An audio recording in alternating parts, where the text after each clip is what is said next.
Magandang tanghali mga ga! Magluto tayo ng ginataang kalabasa, sitaw at alimasag. So, ayan guys, yung aking mga ingredients. Tatlo lang yung alimasag ko kasi nagtitipid ako. Unang gata at last na gata. So, ayan, nag-start na tayo. Kasi tanghali na. Alauna na. Dito tayo sa aking dirty kitchen. Makisama naman tong camera ko. Ayaw makisama yung aking camera. Teka lang muna. First, maglagay ako ng asin. Asin.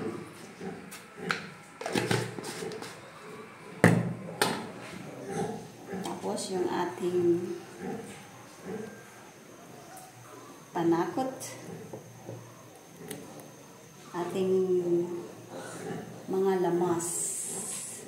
Meron tayong bawang, may atsal ako sa ating garden, at sibuyas. Maingay na yung aking mga alagang baboy, mga ga. Ngayon, ang alimasag, ang taba guys, so lagay na natin yan. Maapaw ang taba.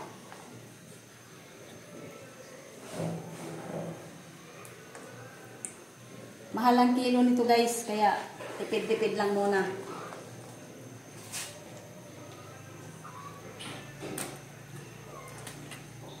Ito yung malinis na lahat. Ito yung nilinisan muna. Sit, ang ating kalabasa.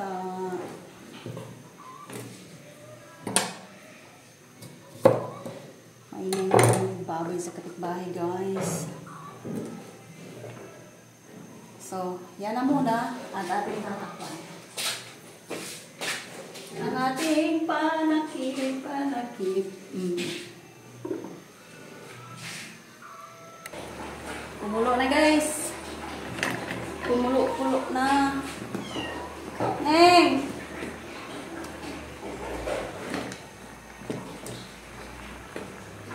Ilagay na ang ating sitaw.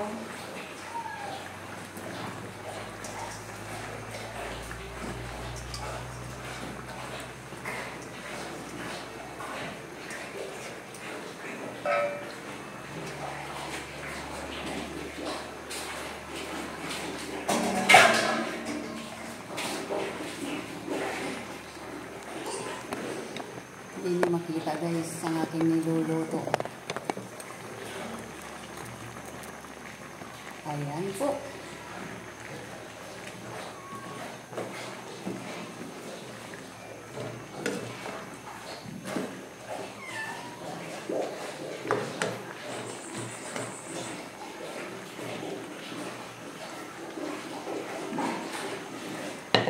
Dagdagan natin ang asin kasi mukhang kulang ang ating asin.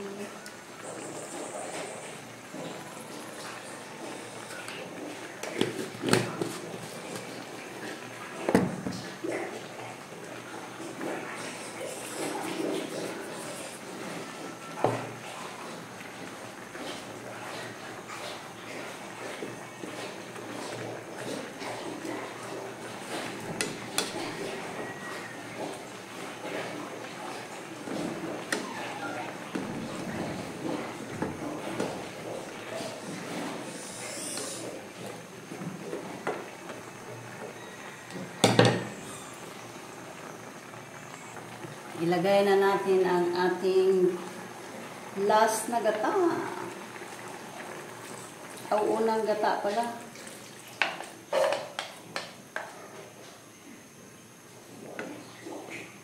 Unang gata kasama ang ating luya.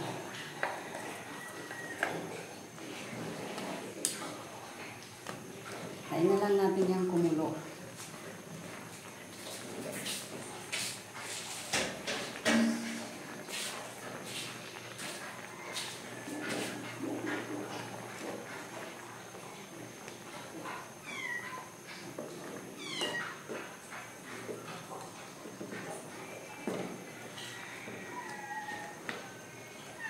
Ito ay aming ulam sa tanghalian.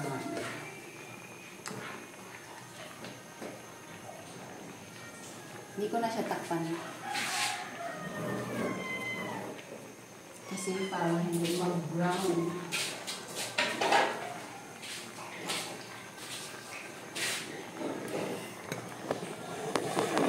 Guys.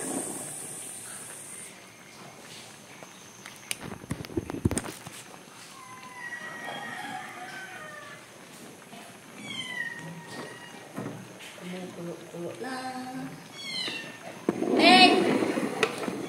Neng! Koning! Yes!